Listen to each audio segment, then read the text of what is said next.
यदि कोई कंपनी संस्था आपको ऊपरी इनकम का लालच दे या फिर आपको निःशुल्क कंप्यूटर शिक्षा इत्यादि का प्रलोभन दे तो उसके झांसे में बिल्कुल ना फंसे।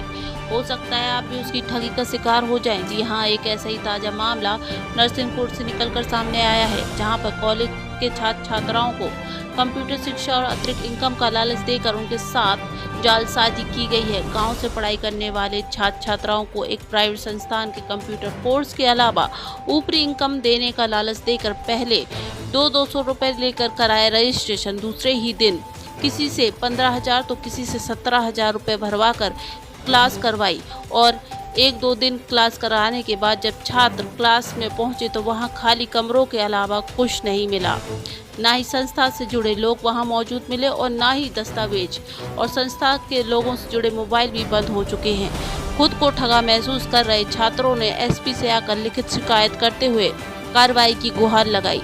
छात्रों के मुताबिक लगभग 17,000 की वसूली करने के बाद उन्हें तरह तरह के प्रलोभन दिए गए और उनके झांसे में आकर उनके साथ जालसाजी की गई। वहीं उक्त मामले को लेकर एसपी विपुल श्रीवास्तव ने कहा कि छात्र छात्राओं के द्वारा ये मामला आज मेरे संज्ञान में आया है, जिसकी शीघ्र से जांच करवा रहा हूं और मामला स्पष्ट होने पर दोषियों को न्यायालय के समक्ष पेश किया जाएगा। IN7 न्यूज के लिए नरसिंहपुर से धर्मेंद्र लोधी की रिपोर्ट।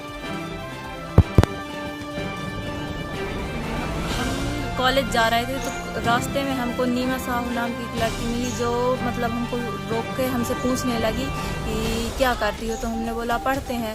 तो बोलती पढ़ती हो या कुछ कमाती भी हो। तो हमने बोला नहीं सर पढ़ते हैं। तो बोलती है कंप्यूटर कोर्स करना है, अगर कंप्यूटर कोर्स करना है तो मतलब कंप्यूटर कोर्स के साथ साथ तुम ऊपरी इनकम भी कर सकती हो, अगर करना हो तो बताना हमको। और मतलब डेट दे दी कि इस दिन तुम आ जाना, जानकारी ले लेना। तो हम उस डेट को गए वहाँ पे उनकी ऑफिस।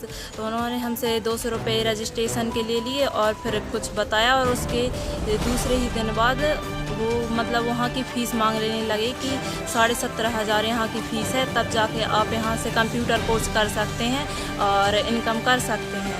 तो फिर हमने वो जमा कर दी।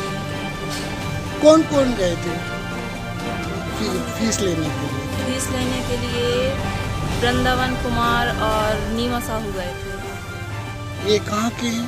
ये वृंदावन कुमार टीकमगढ़ के हैं और ये नीमा साहू देवरी के हैं, बड़ी देवरी के। फिर क्या हुआ? फिर हमने पैसे दे दिए, पर जो हमने सोचा था कि कंप्यूटर पढ़ाई मिलेगी या फिर ऊपरी इनकम कर सकेंगे, पर ऐसा कुछ भी नहीं हुआ। क्या नाम है आपका? शालिनी लोधी। जिन्होंने धोखाधड़ी का मामला सामने लाया है। देखिए अभी मेरे सामने 4 छात्र छात्राएं उपस्थित हुए थे। इनका कहना है कि इनके एक कंपनी के द्वारा इनको ये बताया गया कि हम आपको जो है ट्रेनिंग देंगे कंप्यूटर में, उसके बाद जो है कुछ आय के साधन उपलब्ध कराएंगे। और इस बात को लेकर उनसे लोगों ने 10,000 किसी से 17,000 इस तरीके से रुपये लिए और इनका कहना है कि इनके साथ धोखाधड़ी सावधान थानों प्रभारी जाँच के लिए लोगों को पता है, हम उनको भी बुला के और इसमें तस्दीक करेंगे। और यदि इस प्रकार के कोई तथ्य आते हैं कि इनके साथ धोखाधड़ी की गई है तो हम इसमें अपराध पंजीबद्ध करके और शीघ्र ही उसको न्यायालय में प्रस्तुत करेंगे। Thank you sir.